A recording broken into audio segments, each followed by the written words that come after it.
রূপালী guitar ফেলে আজ থেকে 7 বছর আগে সবাইকে কাঁদিয়ে না ফেরার দেশে চলে গিয়েছিলেন বাংলা ব্যান্ড সঙ্গীতের জাদুকর আইয়ুব বাচ্চু। 18 অক্টোবর তার সপ্তম মৃত্যুবার্ষিকী। আইয়ুব বাচ্চু ছিলেন দেশের সেরা গিটারিস্ট। এদেশের সঙ্গীতাঙ্গনে তিনিই প্রথম ব্যান্ডের গানে নতুন ধারা তৈরি করেন।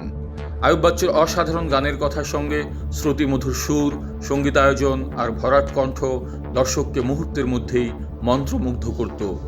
আজও তার গান মাতিয়ে রাখে দর্শককে, হৃদয়কে করে তোলে তোলপাড়।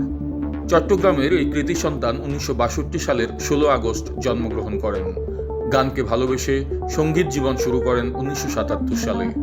তার 1 বছর পরেই ব্যান্ড জগতে পা রাখেন তিনি।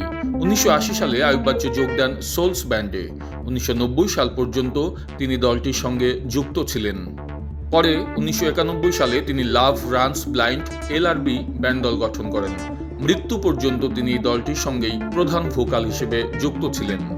আইয়ুব বাচ্চুর প্রথম গাওয়া গান হারানো বিকেলের গল্প আর প্রথম একক অ্যালবাম রক্ত গোলাপ।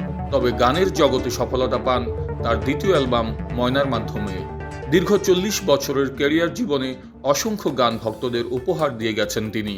গায়কী জীবনে 12টি ব্যান্ড, 16টি একক ও বহু মিক্সড অ্যালবাম প্রকাশ হয়েছিল তার।